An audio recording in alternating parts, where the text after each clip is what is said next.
Dear students of class 7, as I have already taught you chapter number 4 in Google Meet class, if you have missed something there in the Google Meet, you will get this video and you will be able to understand chapter number 4. Students, those who have missed the Google Meet class, for them also this is an important video. So let's start learning chapter number 4, Turkish Innovations and the Delhi Sultanate. Turkish Innovations.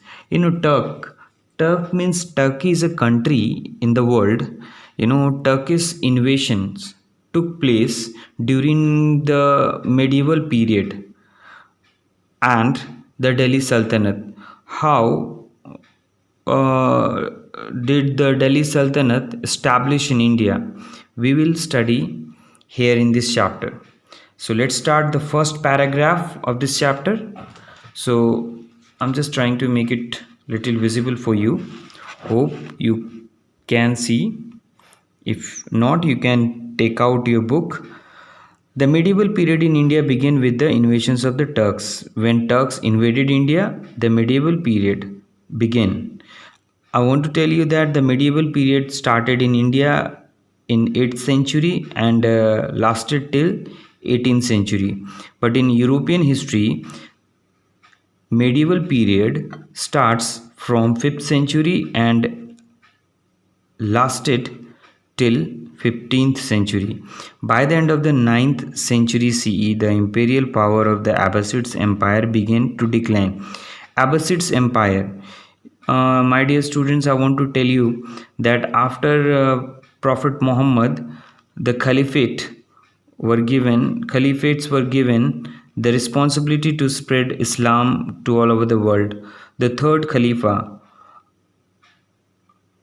created an empire and it was about to decline. It disintegrated into several smaller Turkish kingdoms. And what happened when a bigger empire divided means it was disintegrated. It was disintegrated means it divided into small kingdoms. These Turkish rulers had served in once mighty caliphate armies. So before the disintegration means before the division, they had served in the bigger mighty caliphate armies. And what was that mighty caliphate army? Abbasid Empire. Two important Turkish states were Ghazni and later Ghor. So as I have told you that Abbasids Empire began to decline and it divided into many smaller kingdoms. उन्हीं kingdoms में से दो ऐसे kingdoms थे, Ghazni and later Ghor. So how Ghazni and Ghor are important. Their rulers launched a series of invasions into the Indian subcontinent, paving way for the establishment of Muslim rule in India. So what did they do? They started invading India and they started having the Muslim rule. So invade means when somebody or a country enters any other country forcefully. After the decline of the Gupta Empire, the next notable ruler in India was Swadhana, who reigned from 606 to 647 CE. Gupta Empire, okay, we'll study in the history in the coming classes. It was very strong empire and it was ruled by Harsvardhana. And after the decline of the Gupta Empire, after his death, his kingdom disintegrated. Okay, his kingdom also disintegrated like Abbasids Empire. This kingdom also got divided into smaller territories under different feudal lords. Feudal lords means one who has the army and he makes feudal lord makes the peasants work in the fields, and whatever feudal lord gets from the fields from the plugging and all, they give it to the king of the kingdom. And at the time of the need, they also give support to the king. Means feudal lord gives support to the king, giving them the army or giving them the taxes without any unifying force.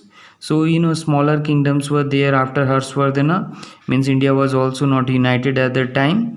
There were smaller kingdoms. These kingdoms were constantly at war with each other over several petty issues.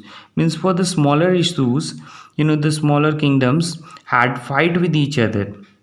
This presented a perfect opportunity for foreign invaders to plunder the rich and diverse country of India. So what happened? India was a diverse country. Diverse country means different from each other. Means each state in India is different from other state. As we can see that the language spoken in other state is different and our state is different. So that means we are living with the different culture. So that is called the diverse country. And what happened when the kingdoms were not united after the disintegration of her Gupta empire? Then the kingdoms fighting with each other became very weak. And the foreign invaders means Ghazni, Gaur, and other empires attacked India, and they took the advantage of the weak unity of the kings.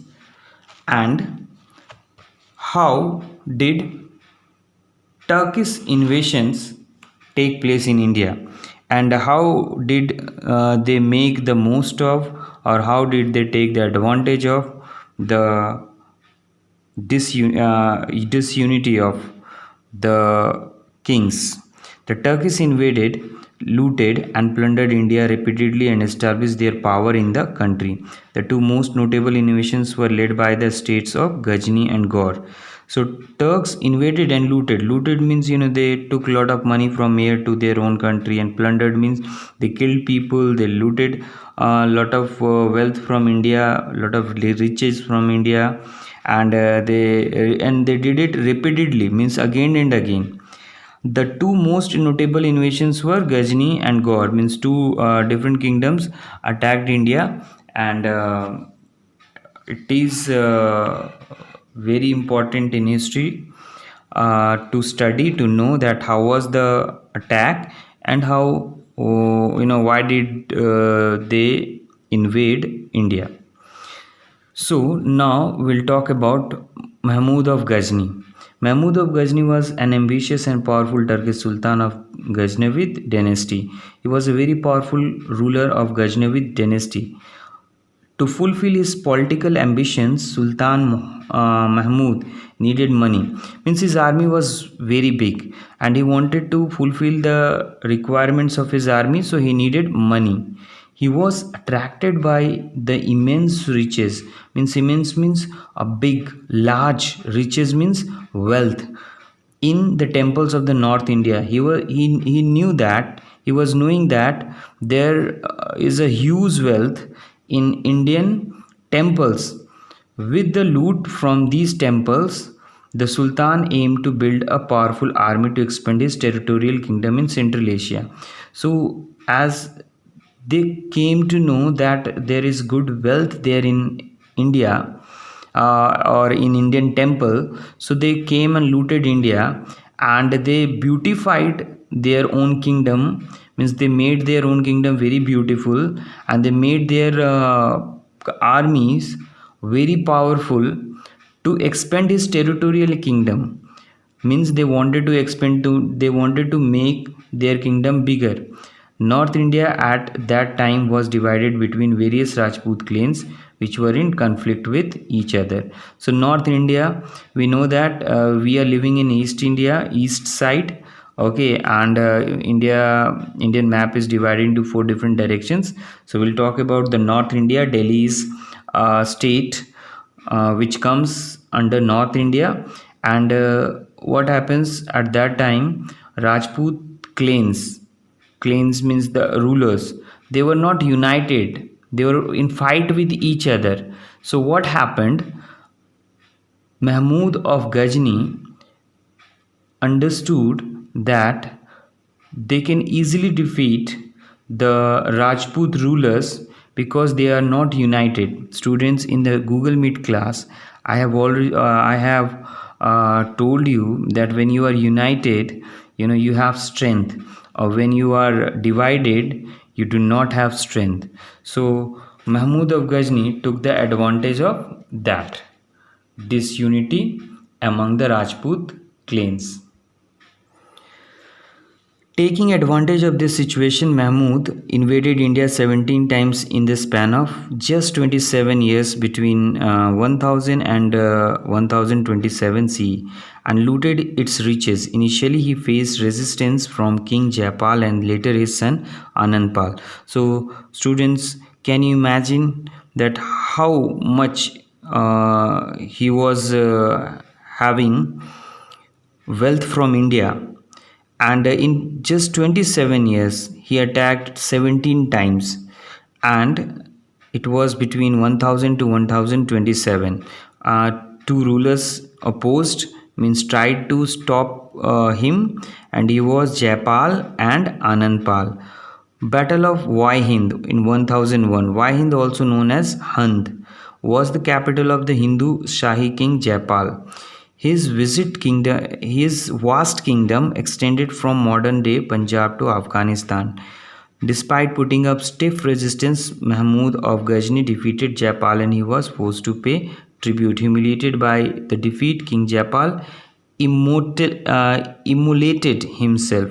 So what happened? King Jaipal tried to stop Mahmud of Ghazni, but Mahmud of Ghazni defeated Jaipal and he was forced to pay tribute. He was forced to pay taxes, and it was very, very humiliating, insulting for King Jaipal.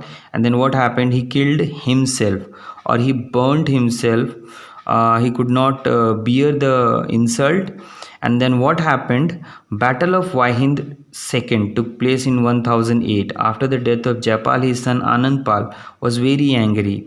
He must be very angry because his father was insulted by Mahmud of Ghazni. Succeeded